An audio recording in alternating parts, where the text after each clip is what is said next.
IPL 2025-18 edition చాలా రసవత్తరంగా అయితే సాగుతుంది. ఎవరు ఎక్స్పెక్ట్ చేయని విధంగా పాయింట్స్ టేబుల్లో మిరాకిల్స్ జరుగుతున్నాయి. ఆల్మోస్ట్ 90% ఆఫ్ ద మ్యాచెస్ కూడా ఫస్ట్ ఇన్నింగ్స్ ముగిసే లోపే వన్ సైడెడ్గా మారిపోతున్నాయి. సో ఓవరాల్గా ఈ సీజన్ ఐపీఎల్ అయితే పిచ్చ కిక్ అయితే ఇస్తుంది.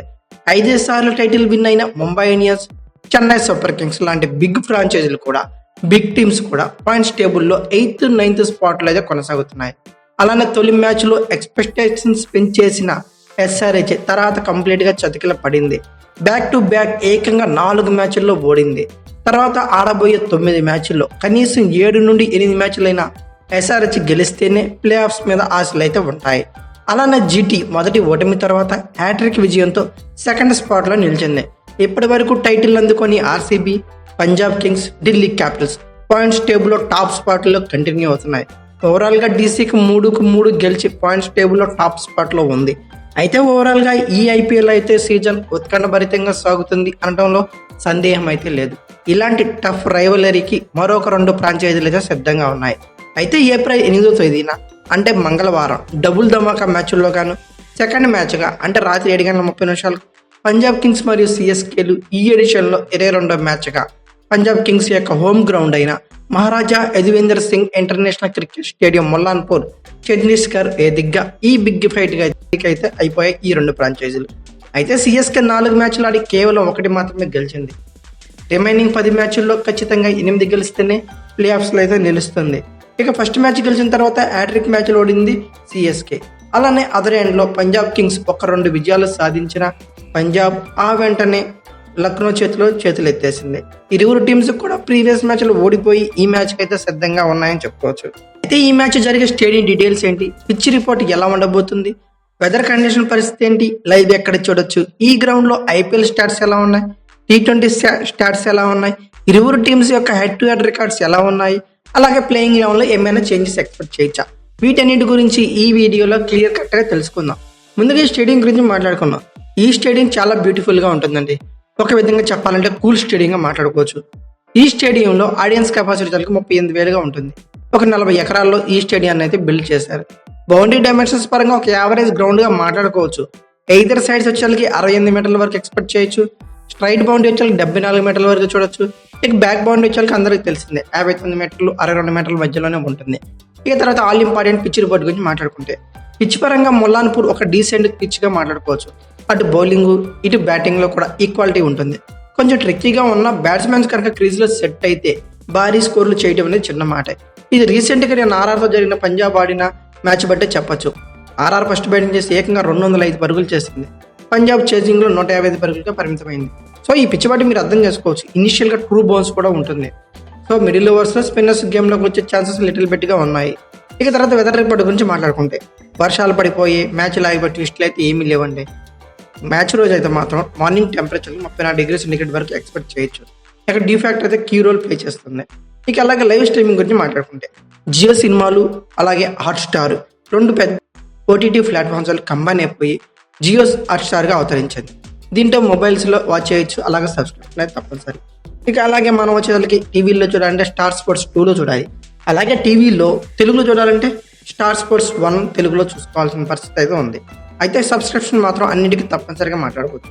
ఇక ముల్లాన్పూర్ స్టేడియం యొక్క ఐపీఎల్ స్టాట్స్ అలాగే T20 స్టాట్స్ పరిశీలిస్తే ఓవరాల్గా T20 ఫార్మాట్లో వచ్చేసరికి 15 మ్యాచ్లు జరిగాయండి. ఫస్ట్ బ్యాటింగ్ వాళ్ళు 10 గెలిస్తే సెకండ్ బ్యాటింగ్ వాళ్ళు 5 గెలిచారు. ఇది నిన్న ఆర్ఆర్తో జరిగిన మ్యాచ్తో కలిపి చెప్తున్నా. ఇక ఫస్ట్ ఇన్నింగ్స్ యావరేజ్ స్కోర్ చూస్తే 178 పరుగులు 7 వికెట్లుగా ఉంది. అలాగే హైయెస్ట్ రన్ చేసి ఈ గ్రౌండ్లో వస్తే 175 పరుగులుగా ఉంది. లోయెస్ట్ టోటల్ డిఫెండ్ చేసుకోవడం 142 పరుగులుగా ఉంది. ఇక్కడ 200+ స్కోర్స్ నమోదైంది ఓన్లీ 2 టైమ్స్ 15 మ్యాచ్లు కలిపి. నేను ఆర్ఆర్తో జరిగిన మ్యాచ్తో కలిపి చెప్తున్నా. ఇక హైయెస్ట్ 6 మ్యాచ్కి వచ్చేసరికి ఇక్కడ 14 సిక్స్లు ఉంది. ఇక పేస్ బౌలింగ్లో వచ్చేసరికి స్పిన్ బౌలింగ్ ఓవరాల్గా మ్యాచ్ మొత్తం కలిపి 62% స్పేస్ బౌలింగ్ వేస్తే 35% స్పిన్ బౌలింగ్ చేశారు. ఈ 62% పేస్ బౌలింగ్లో 133 వికెట్స్ పడ్డాయి. రన్ రేట్ ఏమో 8.6గా ఉంది. ఇక స్పిన్ బౌలింగ్లో చూసుకుంటే 38% స్పిన్ బౌలింగ్ చేస్తే దాంట్లో 47 వికెట్లు పడ్డాయి. ఇక్కడ ఎకానమీ చూస్తే 7.9 మాత్రమే ఉంది. ఇక పంజాబ్ కింగ్స్కి హోమ్ గ్రౌండ్లో వర్స్ట్ రికార్డు ఉందని చెప్పుకోవచ్చు. టోటల్గా ఇక్కడ 6 మ్యాచ్లు అయితే ఆడేసిందంటే నిన్న మ్యాచ్తో కలిపి 1 మాత్రమే గెలిచింది. 5 మ్యాచ్లు ఏకంగా ఓడిపోయింది. సిఎస్కే వర్సెస్ పంజాబ్ కింగ్స్ యొక్క హెడ్ టు హెడ్ రికార్డ్స్ పరిశీలిస్తే టోటల్గా ఇరువురు టీమ్స్ మధ్య ఇప్పటికి 30 మ్యాచ్లు అయితే జరిగాయండి. సిఎస్కే 16 గెలిస్తే పంజాబ్ కింగ్స్ 2 తక్కువ 14 గెలిచింది. సిఎస్కే యొక్క హైయెస్ట్ స్కోర్ పంజాబ్ మీద పరిశీలిస్తే 240 పరుగులుగాను, లోయెస్ట్ స్కోర్ వచ్చే 120 పరుగులుగా ఉంది. అలాగే పంజాబ్ కింగ్స్ యొక్క హైయెస్ట్ స్కోర్ సిఎస్కే మీద చూస్తే 231 పరుగులుగాను, లోయెస్ట్ స్కోర్ వచ్చి 92 పరుగులుగానే ఉంది. ఇక ప్రీవియస్ సీజన్లో వీళ్ళిద్దరి మధ్య 2 మ్యాచ్లు అయితే జరిగాయి. ఫస్ట్ మ్యాచ్లో పంజాబ్ గెలిస్తే సెకండ్ మ్యాచ్లో సిఎస్కే గెలిచింది. సో 1-1 సమానమైందని చెప్పుకోవచ్చు ప్రీవియస్ సీజన్లో. ఇక ఫైనల్గా ఇరు టీమ్స్ యొక్క ప్లేయింగ్ 11 గురించి మాట్లాడుకుంటే ముందుగా మనం మాట్లాడుకోబోయేది సిఎస్కే యొక్క ప్లేయింగ్ 11 గురించి. 4 మ్యాచ్లు అయితే ఆడిందంటే తొలి మ్యాచ్ ముంబై మీద గెలిచిన తర్వాత హ్యాట్రిక్ ఓటమి అయితే సిఎస్కే చవి చూసింది. ఇక బ్యాటింగ్ బౌలింగ్ లో కంప్లీట్ గా బ్యాక్ ఫుట్ లోనే ఉంది. అయినా సిఎస్కే ప్రీవియస్ మ్యాచ్ లో బెస్ట్ ప్లేయింగ్ 11 తో ఆడించింది. బట్ టాప్ ఆర్డర్ ఫెయిల్ అవటం వల్లే మ్యాచ్ లాస్ అయిందని నేనైతే అనుకుంటున్నా.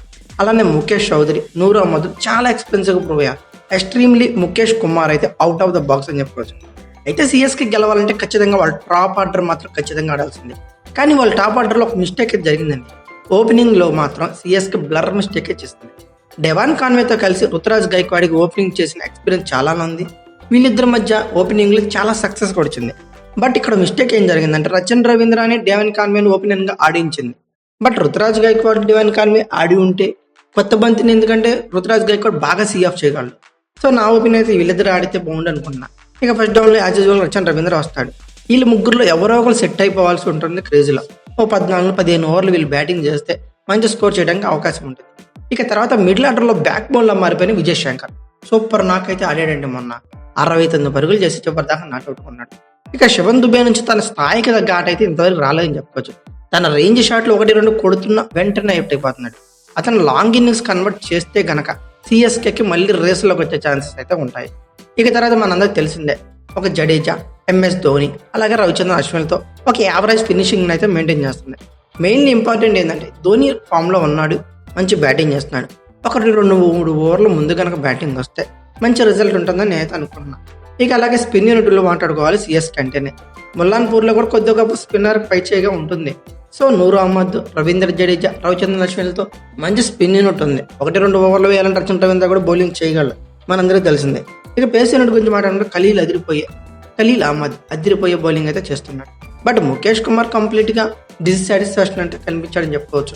ఇక మతీషా పత్రానాతో మంచి పేస్ అటాక్ అయితే కనబడుతుంది. ఓవరాల్ గా వీళ్ళ ప్లేయింగ్ 11 పేపర్ మీద పరిశీలిస్తే Devon Conway, Ruturaj Gaikwad, Rachin Ravindra, Vijay Shankar, Shivam Dube, Ravindra Jadeja, MS Dhoni, Ravichandran Ashwin, Noor Ahmad, Khaleel Ahmed, Matheesha Pathirana ఇలా ఉన్నారు. ఇంపాక్ట్ ప్లేయర్స్ గా ముఖేష్ చౌదరి గానీ, కమలేష్ నగర్ కోటిని కానీ వచ్చేసిన ఛాన్సెస్ ఉన్నాయి.